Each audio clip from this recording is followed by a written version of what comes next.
Hi everyone, today in our discussion we will explain the insulin. The insulin, as you know, is a really important hormone because it plays a really important role in regulating the concentration of sugar or exactly the glucose in our blood.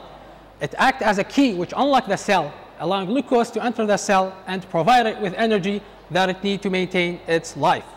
Our subject today will be really important because it has a direct relationship with diabetes mellitus. And as you know everyone, that diabetes mellitus is one of the most common diseases affecting a human being. Even more than 10% of Iraqi people suffer from this disease. Insulin is synthesized in the beta cells, which are located in the central position of Langerhans islands of the pancreas, and it is secreted freely into the bloodstream. It has a half-life with only 6 minutes. Thanks God it's only 6 minutes, because if it is more than 6 minutes, it will cause a problem which is hypoglycemia. This was just a simple introduction for our subject. Now let's see the structure of the insulin. The insulin, as you are seeing here, is composed from two polypeptides. We have the polypeptide chain A and we have the polypeptide chain B. These two polypeptides are linked together by two disulfide bonds. These disulfide bonds link the cysteine amino acid in chain A with its brother cysteine amino acid in chain B. Now let's see the insulin chemistry and synthesis. Insulin synthesis starts with translation of insulin RNA by ribosomes attached to the endoplasmic reticulum.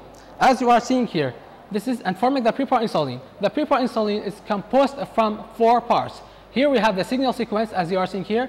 We have the chain B polypeptide, we have the chain A polypeptide, and in between we have the connector peptide, what we call it C-peptide. This preproinsulin will undergo a cleavage in the endoplasmic reticulum, losing its signal sequence, as you are seeing here, forming a new structure, what we call it the proinsulin. The proinsulin, such as his brother, he will also undergo a cleavage in Golgi apparatus, forming the active insulin and the C-peptide, which will be finally secreted into the bloodstream. Now let's see the regulation of insulin secretion. There are many factors that stimulate the secretion of the insulin. One of the most important factors is the glucose itself, because beta cells are very sensitive to the glucose. So when the glucose is raised in our bloodstream, it will stimulate beta cells to release insulin into the bloodstream. Vice versa, if it is low, there will be no insulin into the bloodstream. So here we can recognize that any destruction in the beta cells will cause beta cells to not release any insulin, and that will cause type 1 diabetes mellitus. The other factor that stimulates the secretion of the insulin is the amino acid. When you are eating food rich with a protein, such as chicken or meat, of course the amino acid will be raised in your bloodstream, and that will stimulate beta cells to secrete insulin into the bloodstream. The other factor that stimulates the secretion of the insulin is the gastrointestinal hormones. Gastrointestinal hormones cause an anticipatory release for the insulin. What I mean by anticipatory release for the insulin is that the insulin will enter the bloodstream even before glucose enters the bloodstream, and it will be ready to metabolize it. I talked previously about the factors that stimulate the secretion of the insulin. So what about the factors that inhibit the secretion of the insulin? There are many factors that inhibit the secretion of the insulin. One of the most important factors is the epinephrine. So that's why we call it insulin antagonist. Just imagine with me, when you are feeling stressed, or if there's anything scaring you, such as a noisy dog running after you, of course you will need energy to face these problems. So how can you get this energy? You don't have to be worried, because our hero, the epinephrine, will solve the problem. It will stimulate liver to convert glycogen to glucose and release it into the bloodstream. And at the same time, epinephrine will inhibit beta cells from releasing any insulin into the bloodstream. So now let's see the effect of insulin on carbohydrate metabolism. Insulin will increase utilization of glucose for energy production in all tissues, because, as I said previously, that insulin acts as a key which unlocks the cell, allowing glucose to enter the cell and provide it with energy that it needs to maintain its life. So what about the excessive amount of the glucose? Shall we throw it away in the garbage? Of course no. Here the insulin will store it in many organs, such as the liver and the muscle and the adipose tissue. Insulin will increase glucose uptake by the liver by increasing glucose transporter type 2. And at the same time, insulin will prevent liver from releasing any glucose into the bloodstream by inhibiting glycogenolysis and gluconeogenesis.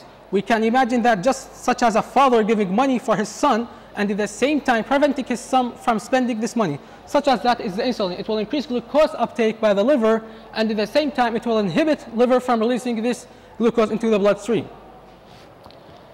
Insulin also will store the excessive amount of glucose in the muscle and adipose tissue by increasing glucose transporter type 4.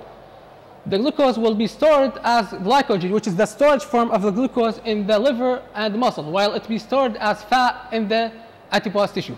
Here we can see the brain laughing on the other tissues. What's going on with him? Why is he laughing on the other tissues? He's laughing because he can receive his glucose without depending on the insulin. That's because the glucose can diffuse freely through the blood-brain barrier. Now let's see the effect of insulin on fat metabolism. As I said previously, that insulin will increase glucose uptake by the liver by increasing glucose transporter type 2. Here, the glucose will be converted to very low density lipoprotein. This lipoprotein will be released into the bloodstream. Here, the insulin will degrade fatty acid from the lipoprotein and transport it to the adipose tissue by activating the lipoprotein lipase. And at the same time, insulin will increase glucose uptake by the adipose tissue by increasing glucose transporter type 4. This glucose, after it enters the adipose tissue, it will be converted to glycerol 3-phosphate. It will combine with the fatty acid and form the triacylglycerol. Here, the insulin will inhibit hormone-sensitive lipase and trap this fatty acid and trap this fat in the adipose tissue. So here we can recognize why physicians always prevent diabetic patients from eating fat. That's because diabetic patients who suffer from insulin deficiency can't degrade fatty acid from the lipoprotein and transport it to the adipose tissue. So that will cause fat to accumulate in their vessels and cause atherosclerosis, which can develop and cause more severe cardiac attacks. This is all what I have in my subject. Our subject will be continued by my colleague, Nesreen. Thank you everyone for your listening. After my colleague Haidar has discussed insulin, I'll be discussing something which has a complete opposite effect, which is glucagon. Now, glucagon is a polypeptide hormone secreted from the alpha cells of the pancreas. Just like insulin, it undergoes a number of proteolytic cleavages to transform it from a precursor molecule, which is a pre-proglucagon, into proglucagon and eventually into glucagon. Here you can see the structure of glucagon, which consists of 29 amino acids arranged in a single polypeptide chain. The mechanism of glucagon action. This pathway is known as glucagon signal transduction pathway. After glucagon has been secreted from the alpha cells, it binds with the G protein coupled receptors found in the cell membrane of hepatocytes. Now, on the other side of these receptors, we have the G protein. Initially, the G protein is inactive and has a GDP bound to it. But after this binding process, the GDP is replaced with GTP. This causes the activation of the G protein. Now, G protein consists of 3 subunits, alpha, beta, and gamma. After it's been activated, the alpha subunit detaches and activates adenyl cyclase. Adenyl cyclase then converts ATP into cyclic AMP. Here in this pathway, cyclic AMP is the secondary messenger, whereas glucagon was the primary messenger. Now, cyclic AMP activates protein kinase A, known as cyclic AMP-dependent protein kinase. Now, once it's been activated, protein kinase A has the ability to phosphorylate and therefore activate several target proteins. Here, the protein is glycogen phosphorylase kinase. After it's been activated, it in turn activates glycogen phosphorylase, which initiate the first steps in glycogen degradation, known as glycogenolysis. This entire pathway is done in order to raise the level of glucose in the blood. Regulation of glucagon secretion. We have several factors that affect how much glucagon is secreted into the blood. First is glucose, which is the most important one, since glucagon's main role is to raise the level of glucose in the blood. Once it detects lower levels of glucose, which is lower than normal of about 90 mg per 100 milliliter, the secretion of glucagon increases. And depending on how low glucose levels are, glucagon secretion could increase by several fold. Another factor is epinephrine. In the body, we have the hypothalamus, which acts as a radar to detect the levels of glucose. So once it detects low levels, such as in hypoglycemia, it promotes the secretion, it sends signals to the sympathetic nervous system to promote the release of epinephrine and norepinephrine. These then promote the secretion of more glucagon in order to raise the level of glucose. Finally, we have amino acids. Now, after a protein meal, the amount of amino acids in the blood increases. This causes the increase of secretion of insulin. And as previously mentioned, insulin acts on lowering the levels of glucose in the blood. So the body, in order to prevent the glucose levels from dropping too low, the body secretes glucagon. This is to maintain a stable level of glucose in the blood. Now we have its effects. First, its effect on carbohydrate metabolism. Now, as I mentioned, glucagon's role is to raise the level of glucose. Once they drop too low, the secretion of glucagon increases. After it's been secreted, it travels to the liver where it promotes the process glycogenolysis, as I showed you in the earlier pathway. Now, the enzyme glycogen phosphorylase catalyzes the conversion of glycogen into glucose 1-phosphate. Now, glucose 1-phosphate is then converted into glucose 6-phosphate by the action of the enzyme phosphoglucomutase. In the liver, we have another enzyme known as glucose 6-phosphatase. This enzyme acts on converting glucose 6-phosphate into free glucose, which then secreted into the blood in order to raise the levels of blood glucose. Second, we have its effects on lipid metabolism. Now, glucagon acts on activating the process lipolysis, which in the adipose tissue, which is the process by which triacylglycerol is converted into fatty acids and glycerol. Now, these two are taken up by the liver, where the fatty acids are oxidized into acetyl-CoA. The excess is used in the formation of ketone bodies. Ketone bodies provide energy for several tissues, such as the skeletal muscle and the brain. Glycerol is used in order to, which is also taken up by the liver, by the way, is also used in promoting gluconeogenesis, which is the process of making glucose in order to raise the level of glucose in the blood. Finally, its effects on protein metabolism. In the body, proteins are converted into amino acids by the process proteolysis. Now, once amino acids increase in the blood, the secretion of both insulin and glucagon increases. Insulin, however, takes amino acids into the skeletal muscle, whereas glucagon takes them into the liver, where it promotes gluconeogenesis in order to, and once again raises the level of glucose in the body. Finally, glucagon in high concentration has other effects, such as enhancing the strength of the heart, increasing blood flow, enhancing bile secretion, inhibits gastric acid secretion. However, all these have minimal importance in the normal body function. Now, I mentioned earlier that glucagon opposes the effects of insulin. It shares this trait with others such as epinephrine, cortisol, and the growth hormone. These are known as the counter-regulatory hormones. Here you can see the processes by which insulin inhibits and glucagon increases, which are glycogenolysis, gluconeogenesis, ketogenesis, and lipolysis. In short, insulin inhibits all the activities that would result in the production of energy, whereas glucagon promotes these activities. And that's all I have about glucagon. I'll leave the rest to my partner, Marwa. Good morning, everyone. Thanks, my cause Nephron. Now I talk about other disease, hypoglycemia. Hypoglycemia is abnormally low level of glucose in your blood, less than 4 millimole per liter. When your blood glucose level is too low, your body does not have enough energy to carry out its activity. So, hypoglycemia is the most common associated with the diabetes. It's the main cause if someone with diabetes takes too much insulin. Now talk about the symptom of hypoglycemia. Symptoms can be different depending on how your glucose level drop. So, it can be divided into 3 types. The first type, can you make full hungry, increase heart rate, and like you want to vomit and the pale skin. Another type, moderate hypoglycemia. Often people may feel afraid and confused and nervous. A most dangerous type is the severe hypoglycemia. Also can cause coma or death and headache. Now about diagnosis of hypoglycemia, you will need blood test to check your blood glucose level.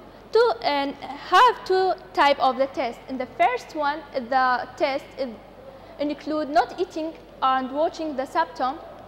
Another type include another type of test include eating a meal that cause the symptom of hypoglycemia or low blood glucose level and lead to several hours.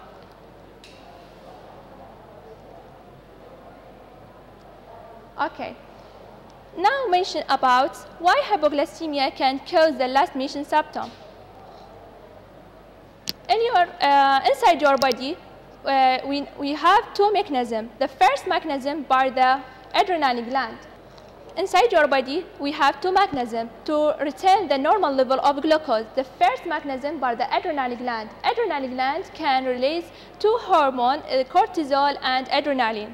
These two hormones stimulate the liver to convert its carbohydrate or its stored carbohydrate into the glucose and then release it into the bloodstream. And another mechanism by the pancreas. Pancreas also secretion another hormone called the glucagon. Glucagon also stimulates the liver to convert its stored carbohydrate and then release to the bloodstream. Also, hypoglycemia can affect the central nervous system. Now, have our last mentioned symptom can mainly rise of hypoglycemia can mainly rise from the neuroglycopenia. Neuroglycopenia is the medical term referred to decreased liver or level of glucose in the brain, mainly due to the hypoglycemia. Glycopenia affected in the function of the neuron and also affected in the effects in the function and behavior of brain and also cause cerebral dysfunction or brain damage or death.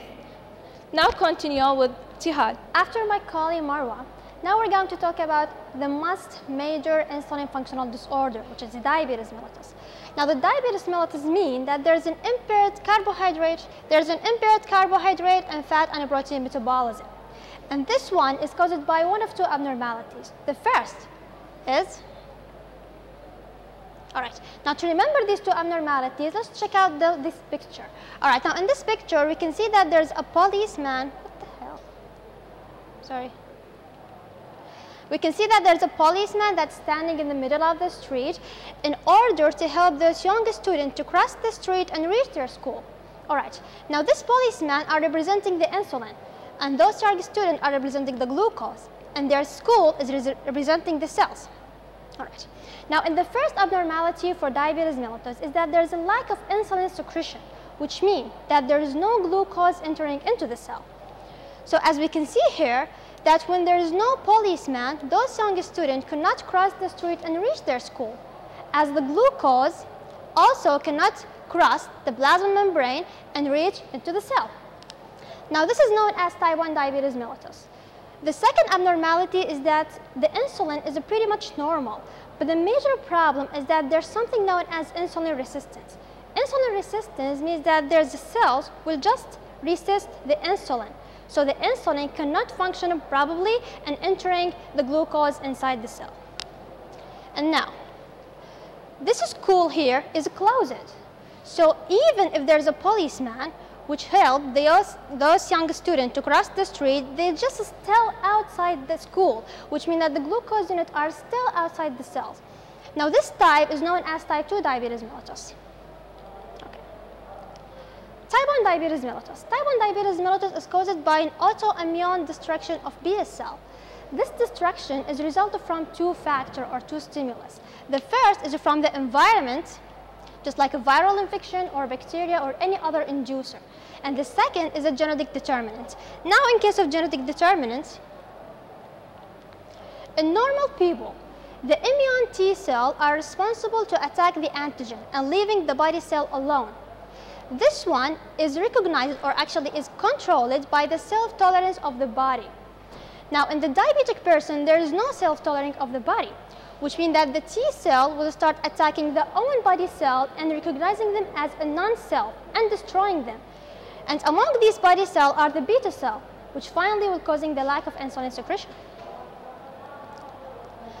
Now, this is why in case of identical twin or a zygotic twin, if one sibling develops the disease, the other will have the chance of 13 to 15% to develop it too. And this is actually true because one of the two factors, which is the genetic determinant, are already present. So it will be very, very easy for an environmental infection to develop the disease too. Now we have number of metabolic exchange in this type of diabetes. These are the hyperglycemia, the hypertriacylglycerolemia, and the ketosis or ketoacidosis. Now, once the glucose cannot entering into the cell because of the lack of the insulin, the cell will start suffering from the deficiency of glucose. And as in compensatory solution, the liver will start using the gluconeogenesis and the glycogenolysis to produce more amount of glucose in the blood. But as long as the glucose cannot entering into the cell, they will accumulate in the blood and causing the hyperglycemia. This is the first metabolic change. Now, once the cells are suffering from the glucose deficiency, it means that there is no ATP production. So they will just start looking for other source of energy production, including the fat. And once the fat are now starting to mobilize, the hormone sensitive lipase activity will be increased. And this one is responsible for the degradation of the triacylglycerol from the adipose tissue. Now, this huge amount of triacylglycerol released in the blood will causing the high triacylglycerolemia, and it's also known as the high triglyceridemia, which is a very, very dangerous one. All right. Now, once the fat are breaking down into free fatty acid, they will transport it into the liver and convert it into ketone bodies. And the main rule for these ketone bodies is that they can enter into the cell and produce energy without any need of insulin. So as long as the cell will using the fat for production of energy, the ketone body will continue to release it into the blood and accumulating and causing the ketosis or ketoacidosis. Now, type 2 diabetes. This type of diabetes is much more common than type 1 diabetes. It's occurring about 19% of all cases of diabetes. And the main problem here, as we mentioned before, that the cell now resists to the insulin, which means that the insulin cannot function properly and entering the glucose into the cell. So as we can see here, in normal person, the insulin can bind to its receptor normally and trigger the entering of glucose into the cell. But in diabetic person, the receptor will change or alter its shape. So the insulin cannot bind to it any longer, and the glucose unit cannot enter into the cell no more. Now, this is known as insulin resistance. And as a compensatory solution for insulin resistance, the pancreas will start ordering the beta cell to produce more amount of insulin into the blood, and as a compensatory solution. But as long as the insulin cannot bind to its receptor, they will just accumulate in the blood and causing the high plasma insulin level, which is also known as an indicator for this type of diabetes. All right. But as long as the glucose cannot entering into the cell, these beta cells will continue to produce more amount of insulin until they become hypertrophied and tired and show lastly impaired function, as we can see here. Now, for the metabolic exchange for this type, they are just similar in type 1 diabetes, except that there is no ketosis, or also there is no ketoacidosis. And this is actually true, because even if there is insulin resistant, this few amounts of insulin have the ability to reduce the hepatic ketogenesis, which in turn reducing the ketone bodies level in the blood. This is what I have. And for more common complication for diabetes, this will be produced by my colleague Ammar. Hello everybody, and after my colleague Ibtihal have talked about the theoretical aspect of diabetes, I'm going to talk about the clinical and practical aspect. And actually, it's really complicated to understand these aspects, so we're just going to get a general idea. And now let's start with diabetes symptoms, and it can include 4 symptoms: glycosuria, polyuria, polydipsia, and polyphagia. Now for the first 3 symptoms, as all we know, in normal person, glucose does not appear in urine, but when the concentration of glucose rises very high in the blood, as in diabetes, that it exceeds the capacity of kidney reabsorption, some of glucose will start to appear in urine, leading for the first symptom, which is glycosuria. And since glucose is an osmotically active compound, it will promote dragging of water with it and promote diuresis and excessive urination. Now this is the second symptom, polyuria. Excessive urination will lead for losing of body water and dehydration. This will lead for the person to feel thirsty. Now this is the third symptom, polydipsia, or excessive feeling of thirst. Now for the first symptom, in this picture, muscle and adipose cell look all sad and frown because glucose cannot enter these cells due to the lack of insulin seen in diabetes. Now, this will make these cells strive for energy, leading for lipolysis in adipose tissue or the breaking down of fats, and proteolysis in the muscle tissue or the breaking down of proteins. This will lead for weight loss and excessive feeling of hungriness, which is the fourth symptom, polyphagia. Now for diabetes complication, actually the complication of diabetes arises from the increased glucose concentration and hyperglycemia seen here, and it can be divided into two types: microvasculature, those affecting the tiny blood vessels, and macrovasculature, those affecting the large blood vessels. Now for the microvasculature, it can be divided into three types as well. The first one is retinopathy, affecting the retina of the eye, leading for what is called cotton wool spots, which are a whitish cotton-like spots on the retina, and also may lead for flare hemorrhages, which are hemorrhages in the retina of the eye. Now the second one is nephropathy, affecting the nephron. It actually affects the efferent arterioles and the glomerulus of the nephron, and may ultimately lead for nephrotic syndrome, which will by years make the patient in need for dialysis. Now the third symptom is neuropathy, affecting the nerves, and it can be divided into two types as well: peripheral neuropathy, affecting the sensation of pain and reflexes and so on, and autonomic neuropathy, affecting the function of the autonomic nervous system, like sweating, passing gases, and so on, and even the secretion of some hormones like epinephrine and norepinephrine. Now the macrovasculature complications can be divided into three types as well: coronary heart complication, cerebrovascular complication, and peripheral vasculature complication. Now a combination of both poor blood supply due to the vasculature complication and the nerve damage that will lead for the patient not feeling in pain may ultimately lead for severe ulceration on the diabetic foot without the person even knowing that, and may ultimately lead for the amputation and the cutting of the foot. Now let's see the way by which this complication arises. For the microvasculature complications, this arises from what is called hyaline arteriosclerosis, in which we have a hyaline deposit in the lining of these arterioles, making these blood vessels hard and inflexible. We may also see an increase in the thickness of the basement membrane in some of the capillaries, making it harder for oxygen to diffuse to body tissues and leading for hypoxia. Now the macrovasculature complication arises from the frequent development of atherosclerosis seen here, leading for heart attacks, strokes, and so on. Now let's see the pathophysiology or the mechanism by which this complication arises. Now, as all we know, in diabetic patients, the concentration of glucose is rising in the blood and we have hyperglycemia. But glucose cannot enter muscle and adipose tissues. But what about other tissues like the lens of the eye? Actually, glucose will enter these cells and is going to be converted via an enzyme called aldose reductase into sorbitol, which is an alcohol. The problem here is that sorbitol is both osmotically active and it cannot leave the cell. So it will promote the dragging of water into the cell and leading for some of the complication of diabetes like cataracts. Now other complication arises from the fact that excess glucose will start to bind to different body proteins in an uncontrollable way in a process called glycation, leading for disruption in the structure of these proteins. One example of glycated proteins is HbA1c that we are just going to talk about. Now for the diagnosis of diabetes.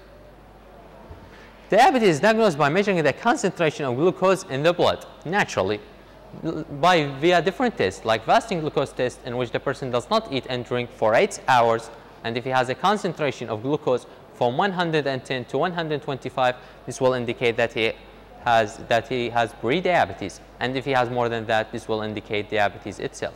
Now other tests include random glucose test, oral glucose tolerance test, and so on.